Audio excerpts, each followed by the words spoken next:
The scene opens with a breathtaking view of the Eiffel Tower standing tall under the bright Parisian sky. The camera slowly pans down to reveal a grand cooking arena bustling with excitement and tension. Inside, chefs from around the world are rushing about. It is the final round of the world's greatest culinary competition, Culinary d'Or. Every competitor is giving their all, and the atmosphere hums with pressure and passion. An announcement rings through the hall, declaring that only 5 minutes remain. The tension sharpens immediately. Among the chefs, a sudden commotion draws attention. Several contestants glance toward one corner of the room where a young Asian woman is doing something entirely unexpected. Yun, one of the chefs, is seen tearing apart a sheet of hanji paper and tying it together with straw rope. Within moments, a spark flickers to life. A real flame bursts forth. The onlookers gasp and point in disbelief. Someone shouts that the Asian woman just started a fire with hanji paper and straw rope. One of the security officers rushes toward her, alarmed, trying to stop her. It is against the contest rules to light any fire inside the competition hall. But Yun, her brow furrowed and hands steady, pays him little mind. Her induction stove has broken down at the worst possible time. She has no other choice, not if she wants to finish her dish. Her thoughts race. If she loses because of this malfunction, who will take responsibility? She is too busy, and now this man is pestering her with complaints while precious seconds slip away. Yun is a chef standing in the most prestigious cooking competition in the world. She has less than 5 minutes left to finish her dish, and the induction stove suddenly stopped working without warning. Gritting her teeth, she mutters in frustration, wondering why mishaps like this only happen to her. Yet she knows, the worse the situation, the more special her dish becomes. With determination blazing brighter than the fire she started, Yun improvises. She sets a grill rack inside a pot, places the pre-cooked beef and other ingredients carefully on top, closes the lid, and lets it rest just for a moment. The soft sound of sizzling soon fills the air, mingling with the aroma of roasted beef and earthy mushroom. The judges and contestants alike glance in her direction as the scent spreads, rich and mouth-watering. She watches the pot anxiously, just a little more time. When the clock shows only 1 minute remaining, Yun moves with decisive precision. Her dish is almost complete. She pours the velouté sauce, a delicate blend of cream and bean broth, as the base. On top of it, she places a thin, crisp tuile made with misudgaru, carefully balanced so that it appears to float like a cloud. The colors gleam beautifully under the bright kitchen lights. All that remains is the final touch, her secret sauce. She pours it gently, watching as it glides down the beef, its glossy sheen completing the masterpiece. The moment she finishes, the competition timer hits 0. Just a second later, and it would have been too late. The judge's announcement cuts through the air. Ensuite, Kaminkins adjuger. Now, let us begin the judging. The hall quiets. The tension thickens. Among the judges stands the legend himself, the idol of all chefs, the living god of cuisine, Monsieur Alain Bocuse. The crowd murmurs in awe. For Yun, it is her first time seeing him in person. He moves with quiet authority, his expression unreadable. As he begins tasting the other chefs' dishes, the room holds its breath. Alain Bocuse's palate is said to be sharper than any blade, precise and merciless. To be judged by him feels like being examined by a cold machine rather than a man. Wherever he walks, silence and despair follow, for every chef knows how easily a single bite can destroy months of preparation. Finally, his steps bring him to Yun's station. Her heart pounds, but she stands tall. She explains her dish with calm professionalism. Hanwoo beef simmered at low temperature in a 300-year-old soy sauce brewed with shiitake mushroom. Her hands rest beside the plate, her eyes fixed on the man who holds her culinary fate. The aroma of her dish lingers in the air, rich, earthy, and deeply Korean as the great Alain Bocuse lowers his fork toward it. Then, the dish is revealed in its full glory, Hanwoo beef smoked over straw fire, infused with a subtle rustic aroma. Yun adds a final layer of flavor with a sauce made from citron syrup fermented for 4 years, the fragrance light yet captivating. When Monsieur Alain Bocuse finally takes a bite, his expression remains unreadable at first. The hall holds its collective breath as he chews thoughtfully. Then, with quiet certainty, he acknowledges that Korea and France have found harmony in this dish, a bridge between two culinary worlds. If he had to sum it up in one word, he says, it would be simple, freaking delicious. Nothing more to say. The crowd erupts in astonishment. The judges nod in agreement. Just like that, Yun is declared the winner. Applause floods the hall as cameras flash and confetti falls, but she stands frozen, disbelief written all over her face. She can't quite grasp what just happened. What is this unrealistic development? She blinks as if trying to wake from a dream, but the weight of the trophy in her hands reminds her this is real. She, Yun, has won the Culinary door. The scene shifts. Later, Yun sits on a couch, her phone pressed to her ear, still trying to process the whirlwind of her victory. Her name echoes through the media, the winner of this year's Culinary door, and the hottest chef of this era. She listens to the praise with a faint, dazed smile. Then a figure approaches from behind, a woman, her expression serious. She leans close and whispers something in Yun's ear. Yun quickly ends her call, apologizing that she must postpone a scheduled advertisement discussion for another time. She has an important meeting now, so she excuses herself. Moments later, she is seen in front of a mirror, trying on clothes, muttering to herself about making a good impression. After all, this will be her first meeting with a land Bocus since the competition. As she buttons her blouse, she allows herself a rare moment of pride. She did it. Not only did she win the Culinary door, but she even received an offer to work as a sous chef under a land Bocus himself.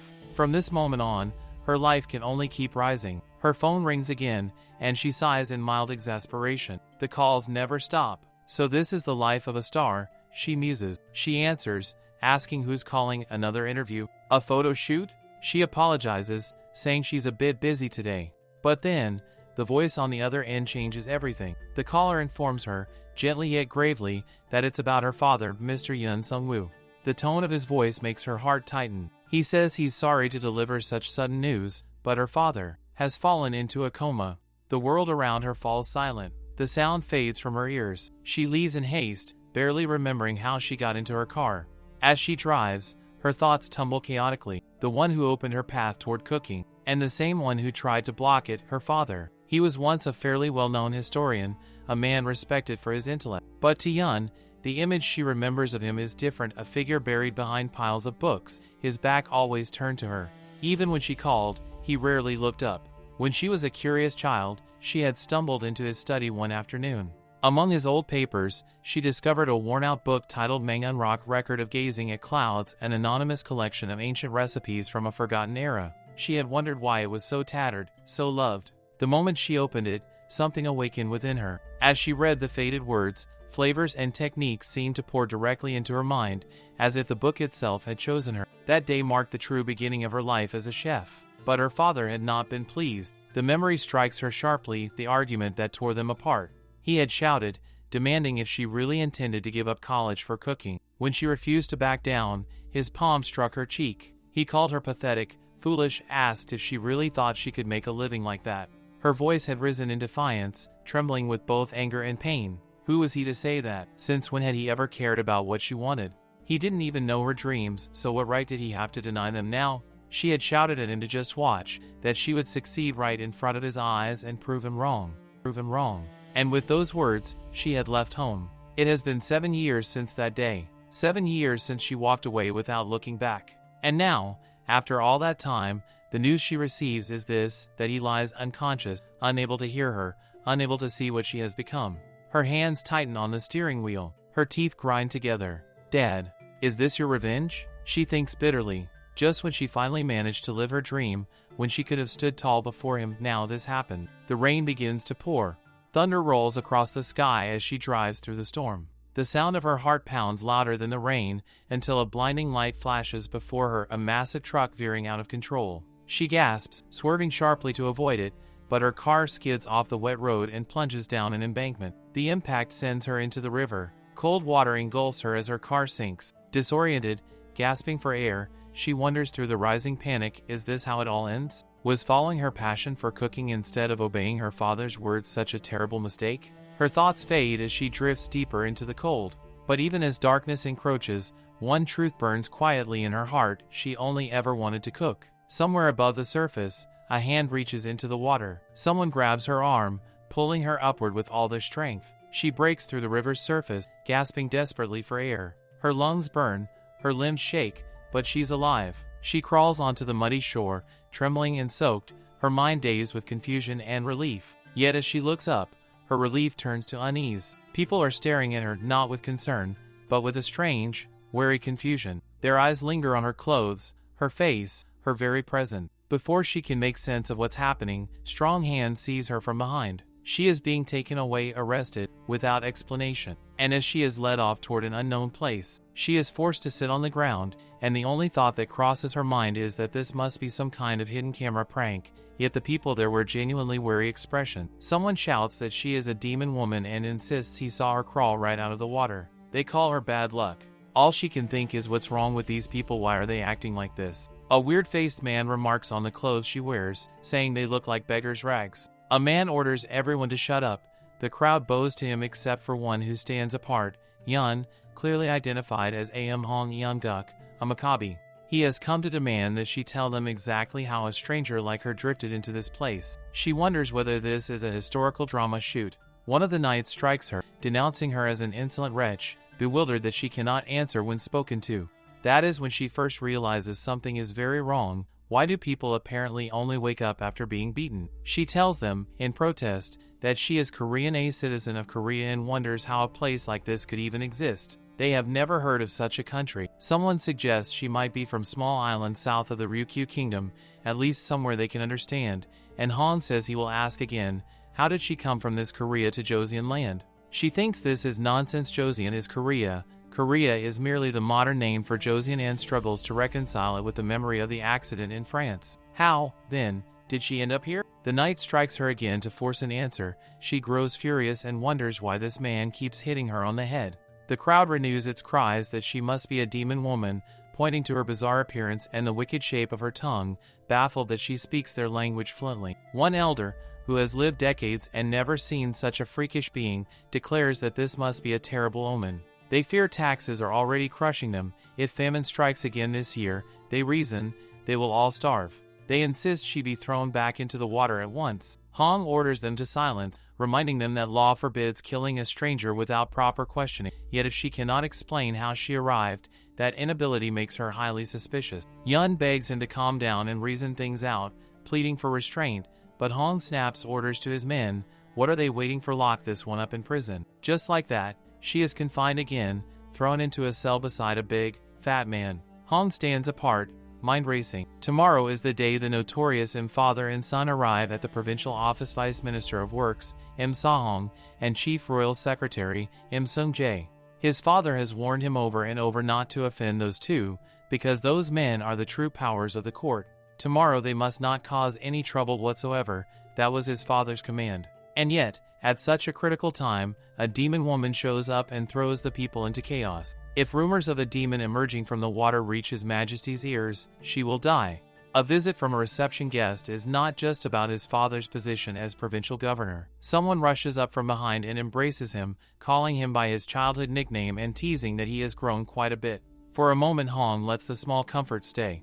But the next day the two mighty men arrive as always, and one remarks that he has heard lately Hong has incurred His Majesty's disfavor because he hides his true self and harbors duplicity. To dare defy the king's commands and resist this is seen as an opportunity. They can use this reception to drive Hong Gwi into a corner. They can further secure His Majesty's trust. To do so they must seize his weak points and force him to move as they will. Yet they wonder whether that proud man will bend so easily. Not likely. One of them scoffs because he already has a plan. Hong is late to realize the last piece of the morning's chaos. The cook has vanished. A trembling servant reports that when she went to check the hearth fire that morning, there was no sign of life in the kitchen. Alarmed, she ran to the servants' quarters, but the cooks and maids who should have been preparing meals had already packed their things. She begs his forgiveness, blaming her negligence for what happened. Hong exhales, calculating what they should do now. The father and son are especially demanding about their food. No matter how much effort is put into the meals, they find faults. There was even one time when they nitpicked that they do not eat chicken with the skin on. They use their power to nitpick at nonsense, and if that happens they must be paid huge bribes to be appeased. If you cannot afford that, you lose your office or face interrogation and torture at the state tribunal. So the cooks and maids, who are tasked with preparing their food, fled in fear before the work even began. If this continues, Hong's family will suffer the consequences. But no, he cannot allow that to happen. He must protect her at all costs. He pushes himself to think, to devise some plan, anything. Come up with a plan, anything. He forces his mind to work through contingencies, to imagine appeasements, diversions, excuses. Then, suddenly, a great plan occurs to him. Yes, this might work. Hong calls out for Diok, the head of the government slaves, demanding that he bring the prisoners immediately. In the prison, the ugly man questions Yun, asking if the rumors about her being a lady demon are true. She shouts back, insisting that she doesn't know what they are talking about. The man persists, asking whether she perhaps has some kind of special talent. Yun, growing frustrated, demands to know if he isn't listening to her. After spending the entire night talking with this man, she finally realizes how serious the situation truly is. No matter how much she explains about herself, all she receives in return is a pitiful look. It becomes hard for her to deny the reality any longer. This place feels far too much like the Joseon era. Someone else then steps forward, observing that she doesn't look too well, and suggests that if she ever gets out of here, she should consider seeing a doctor. But all Yun can think about is where this little man even came from. He apologizes for the late introduction, introducing himself as Bong Sundal and pointing to his younger brother, Bong Gu. Yun asks Sundal if he also doesn't believe her, and he admits that she's creeping him out. She asks them if they really think she somehow came to this Joseon era, but before anything more can be said, a knight arrives and orders the three of them to come out. Sundal begins to cry, insisting that they didn't commit a crime deserving death. The knights, however, order them to be silent. Yun asks where they are taking them, and Sundal cries that he doesn't know what lies at the end of this road. The knights coldly reply that this road leads to the execution ground. It means they are going to die soon. Yun begins to throw a tantrum, screaming for them to let her go. She doesn't want to be held. She still has dreams she hasn't fulfilled yet. The group is then led to the kitchen, and Han storms in behind them. He demands if looking at this kitchen doesn't remind them of their past deeds. Yun doesn't understand what he's trying to say and is about to ask how he even knows about her, but soon realizes that his question is directed at Sundal and Bong instead. Han reminds them that they once sold dog meat pretending it was black goat, and that was what landed them in jail. Sundal clears his throat awkwardly, explaining that they really believed it was black goat when they sold it. They never imagined it would be dog meat, not even in their wildest dreams. Han glares at them and declares that he will give them one last chance to live. From this moment on, they must prepare the food. Yun asks Hong if he truly expects them to cook, and he confirms that this is indeed the case. The Im family father and son will be arriving soon, and they must take special care. Hearing this name, Sundal begins to panic. Yun, confused, asks what the big deal about this family is, but Hong has already ordered the knights to escort them to the kitchen. Yun protests, demanding at least an explanation, but Hong knows deep down that this will not be an easy task. In the kitchen, Yun stands before the table, scoffing at the sight before her. They have only one ingredient: beef. She can't believe they expect them to cook with this. There is nothing to work with. Already, she feels like giving up. Sundal sighs heavily, realizing that regardless of their efforts, they are already as good as dead.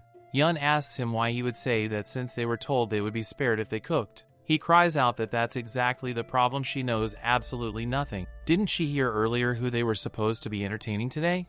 Yun replies that they seem to be some kind of important people, but Sundal shakes his head. Not kind of. They are the infamous Im father and son, known across the land. They destroy anything that doesn't please them, and they are unbelievably picky about what they eat. Yet they have been entrusted with the task of serving their meal.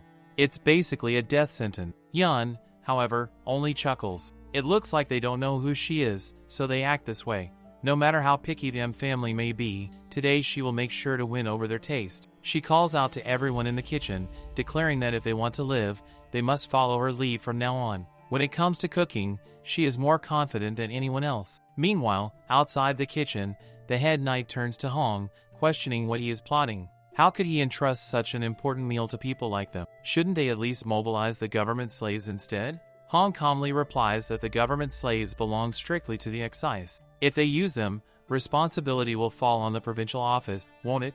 For now, they are just a bunch of swindlers wandering across the 8 provinces with no connection to the office. They will have to bear the sacrifice instead of them. Though he admits he feels a bit sorry for them, he adds that while they are at it, they can also take care of that woman with the ominous rumors surrounding her. Back in the kitchen, Bong struggles with the meat, frustrated that it refuses to cut.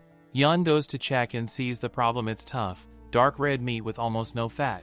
It looks like it came from an old ox used for farming. Just then, Sundal returns with the vegetables she asked for, and Yun lights up with relief. He had said there was nothing he couldn't get, and now she sees why. Sundal boasts that he has been through many places, so this is nothing at all. Yun, however, eyes him skeptically and challenges him, wondering if, no matter how skilled he is, he could get mushroom. Sundal immediately becomes enthusiastic and rushes off, declaring that he will fetch them right away.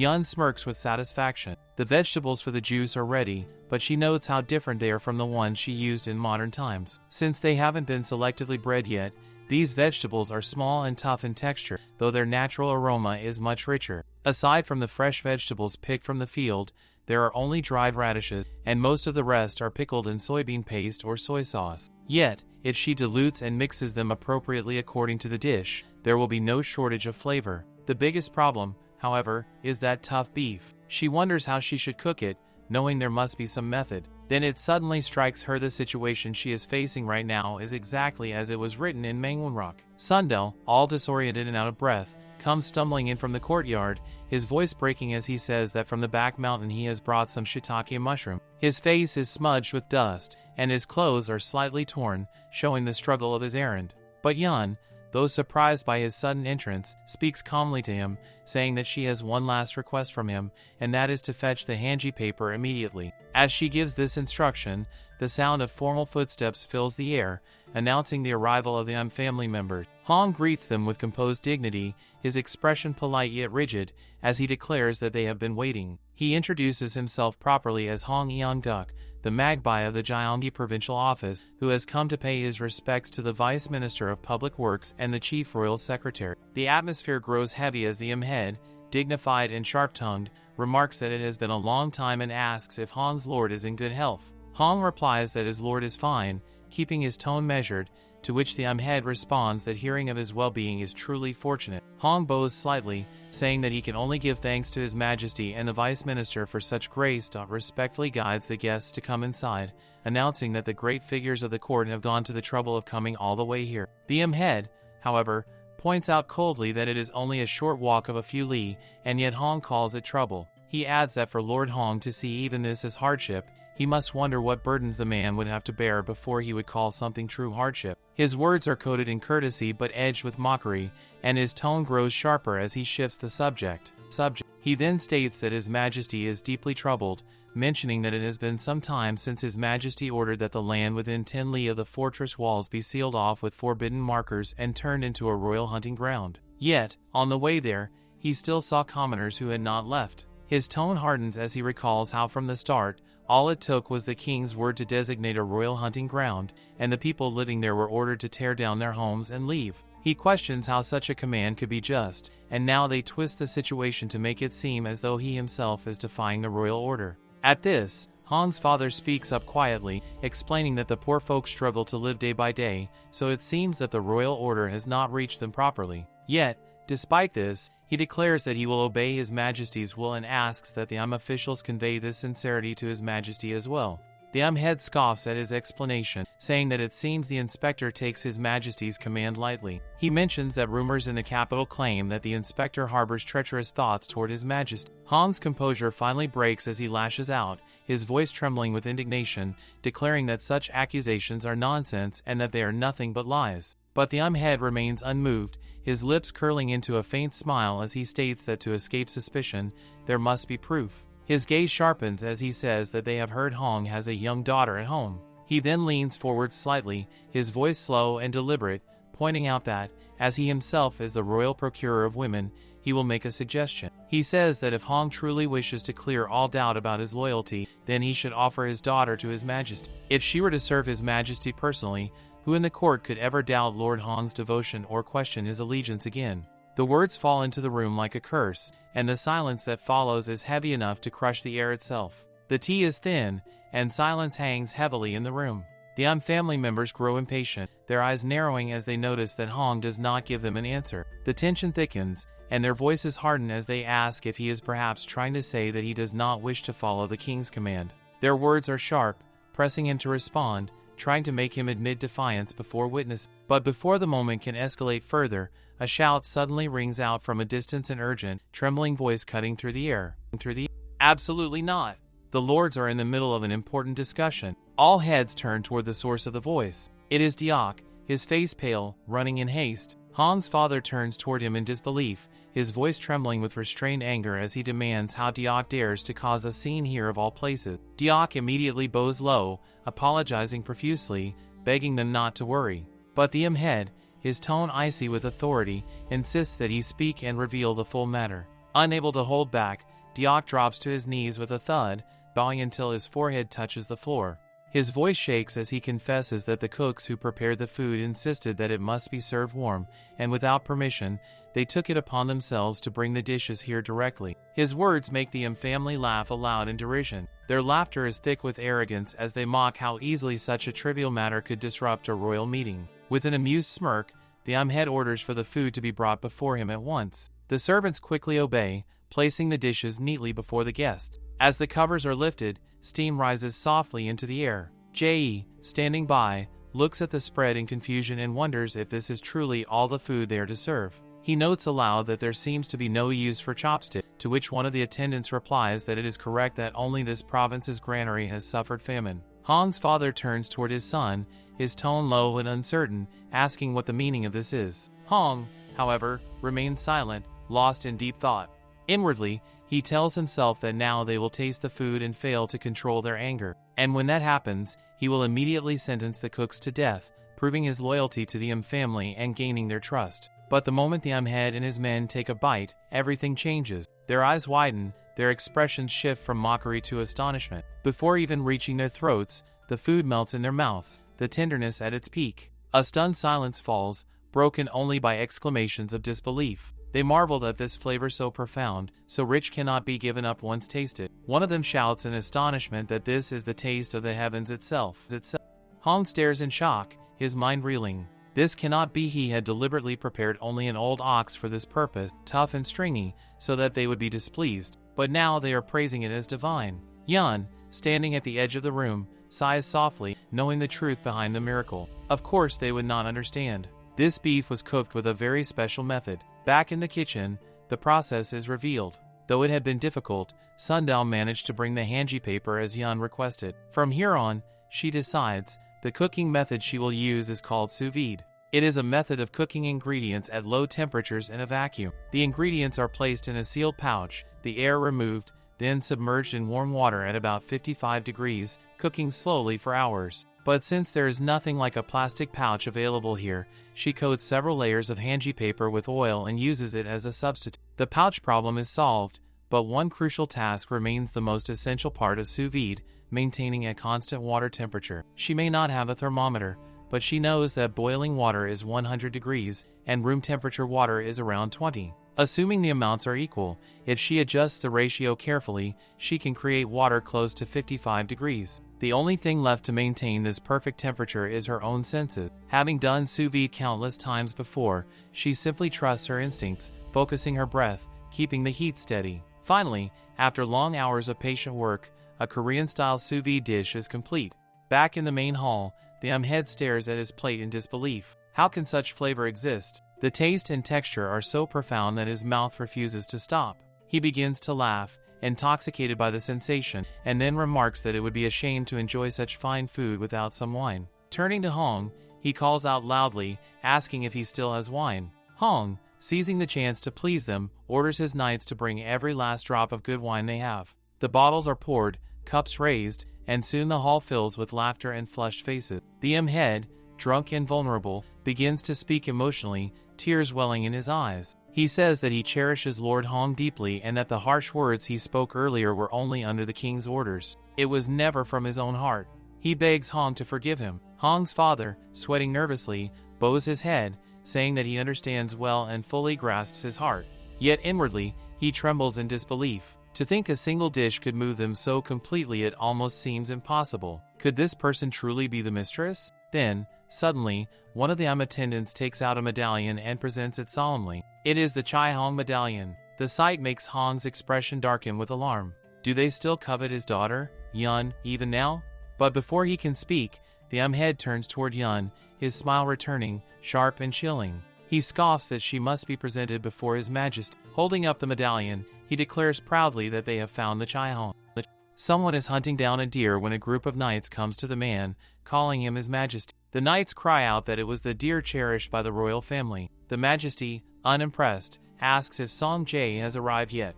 The knight informs him that the chief secretary is on his way back after finishing all the tax collection. The majesty scoffs, remarking that he hopes this time the one Song Jae brings is not to his taste. The scene then shifts to a lady bathing in a luxurious chamber. She calls out for Chul and remarks that she has heard Song Jae brought new unpioneered candidates. She assumes he probably brought another bunch of useless ones again, wondering if His Majesty would even glance at them. The royal concubine hears that they even visited Governor Hong of Gyeonggi Province this time, and she questions whether he properly handled the tax collection she ordered. Chul informs her that the one who handled the tax collection was not that family's daughter, but rather a barbarian who had been cooking in the kitchen. The concubine shouts in outrage, recalling that old man Hong once said to His Majesty that the people's complaints are reaching the heavens and that he should rectify the state affairs. It is improper for a royal concubine to discuss matters of governance, yet she has no choice but to take such matters into her own hands. To tame that old man who keeps opposing her at every turn,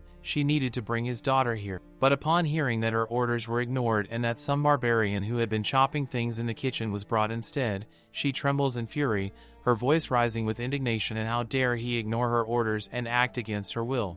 Chul still has not heard the full details, yet it is said that the tax collector personally selected the girl and was very pleased. This news lingers with the royal concubine as she asks Chul where the girl is now. Chul reports that the girl is being taken to the royal kitchen once she finishes dressing. The concubine rises from the water and hastens to the royal kitchen. When they arrive, some ladies are helping Yun prepare. They praise her beauty and remark that she looks much better after dressing. They have heard that this child comes from the land of barbarians and assume that people there do not eat properly. They complain at how skinny she is. Yun bristles with anger, thinking that after dragging her here under the pretense of dressing up they have ruined her face. Summoned to the palace as if from nowhere, she finds the chief maid announcing that everyone is present and that she will supervise them from now on. All the ladies bow to her. The head maid calls out to Yun and explains that this place is where court ladies in charge of music and dance gather, but her true station is the royal kitchen. Yun can hardly contain her amazement. She never imagined she would witness in person what she has only seen in historical dramas. The head maid tells her that sparks must fly. Everyone here is a candidate to become a court lady who will cook in the royal kitchen, and only a very few among them will be selected. The selection is said to choose a court lady to serve His Majesty during meals. The chosen woman must manage the brazier and attend to him, and thus must also know how to cook. Rumors insist that if His Majesty dislikes a meal, he severely punishes the court lady who served it. The royal concubine arrives and questions whether these are the new children brought this time. All the ladies drop to their knees and prostrate themselves before Yun, murmuring formal greetings and remarking on her present. The head maid notes that Yun is a foreigner and has not learned their etiquette, which the royal concubine accepts as understandable if she truly comes from a strange land. Yet the concubine narrows her eyes at Yun when reminded that Song Jae personally brought this woman. Although Yun appears unremarkable at first glance, the concubine acknowledges that Song Jae would not have presented her without cause. The concubine questions the head maid about the abundance of court lady candidates, and the head maid replies that they in fact plan to select only a very few from among them. The concubine insists that only one court lady is sufficient to serve His Majesty's meals and scoffs at the idea that Song Jae seeks a woman to supplant her position beside the king. She commands that selection be based on today's food and orders that, except for the single chosen woman, all the others be executed. Severe punishment meant to ensure that every surviving candidate remembers, down to their bones, who truly deserves this position. The head of the household grows furious upon learning that the royal concubine is planning to execute the chosen women. The outrage burns deeper when he recalls that this very woman had once been nothing more than a mere prostitute, yet now, by His Majesty's favor alone, she has risen to the position of royal concubine and is behaving as though she were the king himself. The ungrateful wench dares to forget the grace once shown to her when she was brought into the palace and now has the audacity to encroach upon their territory. If matters continue as they are, their position within the palace will soon be jeopardized. He turns to his son, demanding to know what he plans to do now, how he could possibly leave behind Lord Han's granddaughter and instead bring a mere cook into such a delicate situation. The son, however, remains calm and assures his father not to worry, claiming that he has a plan for everything. Jang, who has now ascended to the rank of royal concubine, was also once chosen by this humble servant, and thus he understands better than anyone how to win His Majesty's favor. That woman, he believes, will serve as the perfect stratagem to divert His Majesty's gaze away from Jang. Meanwhile, Yun, who not long ago had cooked for her very life at Lord Han's residence, now finds herself caught in yet another cooking competition. The thought alone gives her a pounding headache as she wonders in exasperation why on earth such things keep happening to her. The time allotted to them is a mere 3 hours, and before them lie the ingredients for the challenge. The The rule is simple: the first to lay hands on the ingredients may claim as much as they please. As the contestants stand there, momentarily stunned by the situation, the royal concubine's sharp voice cuts through the air, demanding to know what they are doing and whether they do not value their lives. In the blink of an eye, the atmosphere shifts, everyone lunges forward, and all the precious ingredients are swiftly snatched away. Amid the chaos, Yun manages to secure only a single chicken, a few eggs, some vinegar, a handful of salt, a bit of glutinous rice flour, and a touch of wheat flour. Finally, she grasps the most vital element, the ingredient that will breathe life into her dish: canola oil. Without hesitation, she fills the smallest iron pot to the brim with the golden liquid and sets it to boil, her mind already racing through the possibilities as the competition begins. Yun scores the chicken carefully so the seasoning can seep deep into the flesh, then pre-seasons it with salt. Once the oil reaches the right heat, she drops in a small piece of batter made from wheat and glutinous rice flour. The speed at which the batter floats to the surface tells her the temperature of the oil; it should be about right. Without hesitation, she gives it a try. The battered chicken makes a spectacular dive into the sizzling oil, sending up a golden hiss of bubbles. After frying it once for 15 minutes and then a second time for about 5 more, the masterpiece is complete: the cauldron whole chicken, its skin perfectly crisp, its meat tender and juicy. The mouth-watering aroma fills the air, making all the other ladies drool in helpless envy. Of course, who in the world could resist chicken? Even the people of Joseon would be utterly amazed once they tasted it. The royal concubine scoffs at the sight, barely concealing her disdain. She may laugh all she wants for now, but in the end, no matter how well the dish is made, she alone decides which food will be served on His Majesty's table. Her sneer falters when the gates suddenly open, revealing Song Jae. She demands to know the meaning of this intrusion. They are in the midst of selecting a court lady to prepare His Majesty's royal meal, and yet he dares to barge in so discourteously. Before she can finish, a calm yet commanding voice cuts through the air. Someone steps forward from behind, remarking that this is rather disappointing to think she would hold such a gathering to decide His Majesty's meal without his presence. The moment everyone recognizes the voice, panic sweeps the room. It is His Majesty himself. All fall to their knees instantly, except for Yun, who stands frozen in confusion, not realizing what is happening. The Emperor's gaze turns to her, and he remarks that it would indeed be a shame if he were absent from such an event. The room stills completely. As time passes, His Majesty finally turns to Song Jae and asks if these are the dishes made by the new women he has recently brought in.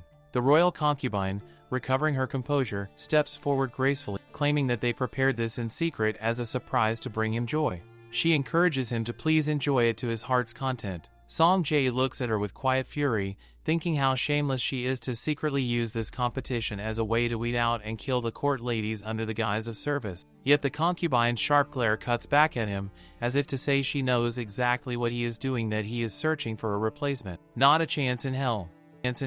Clearing his throat, Song Jae bows and declares that these are the women he, this humble servant, has personally put his heart and soul into selecting. His Majesty nods slightly, deciding to judge for himself. Taking a taste of the prepared dishes, he notes that while the food is not bad, every flavor before him is already familiar. As expected, Jang the royal concubine thinks to herself that no ordinary dish could ever satisfy His Majesty. After all, he is the world's greatest epicure, a man who would leap out of bed even in his sleep for the rarest delicacy. Countless exquisite dishes have been served to him throughout his reign, yet not a single one has ever truly pleased his refined palate. Feigning regret, the concubine apologizes and insists that those responsible must be punished for the crime of ruining His Majesty's appetite. Yun stands there, utterly bewildered, wondering what in the world they did wrong for the concubine to act this way. When one of the attendants whispers to her that the woman before them is the royal concubine Jang, realization hits her like lightning. That name, she has seen it before, in a book. Jang, a former Jising who won the king's favor. It all clicks at once, and horror floods her chest. She has been transported to the era of Yonsen-gun, and the man seated before her, the one whose gaze pierces through the room, is none other than Yonsen himself. Yonsen's eyes dart toward a dish he has never seen before. On the outside, it looks like chicken, but it is neither boiled nor grilled. It is a food even Song Jae has never encountered before. It must belong to that woman, Yonsen thinks, and he is certain that soon His Majesty will find out as well. The food that woman made is special. When Yonsen takes a bite, he goes quiet. He places down his chopsticks with energy that draws attention. Jang, watching from the side, scoffs inwardly. So, the dish brought by the one Song Jae trusted turns out to be this bizarre? She had been tense just in case, but of course, there is no dish that could satisfy His Majesty's taste. In her mind, Song Jae's judgment is finally showing its limits. She steps forward, her expression carefully composed, and remarks that the food seems not to suit His Majesty's taste. She advises him not to trouble himself needlessly, and instead, yet before she can finish, Janssen interrupts. He finds her words nonsense. This, he declares, is truly the royal feast he has been searching for such a long time. He begins to devour the entire dish with visible delight. The very flavor he has been desperately searching for is finally before him. Jang is struck silent. His Majesty is famous for being impossibly picky with food, but did he truly finish every bite of this dish? Janssen, satisfied, calls the dish excellent and demands that the one who made it step forward. When there is no immediate response, he asks again, his voice sharp with curiosity, who made this dish? Jang quickly steps forward before anyone else can move, trying to take control of the situation. She insists that His Majesty has lingered in this shabby place too long and urges him to return to his quarters. But Janssen, amused, questions why she is stopping him when he is finding this so entertaining. Song Jae steps in then, advising His Majesty to follow the royal concubine's words for now. For tonight's royal feast, he suggests that the court lady who prepared the dish be the one to cook. Janssen agrees easily, saying he will look forward to it, and leaves the hall with satisfaction. As soon as he departs, murmurs ripple among the gathered ladies. They whisper in trembling voices, if the lady is being chosen, does that mean the rest of them are going to die?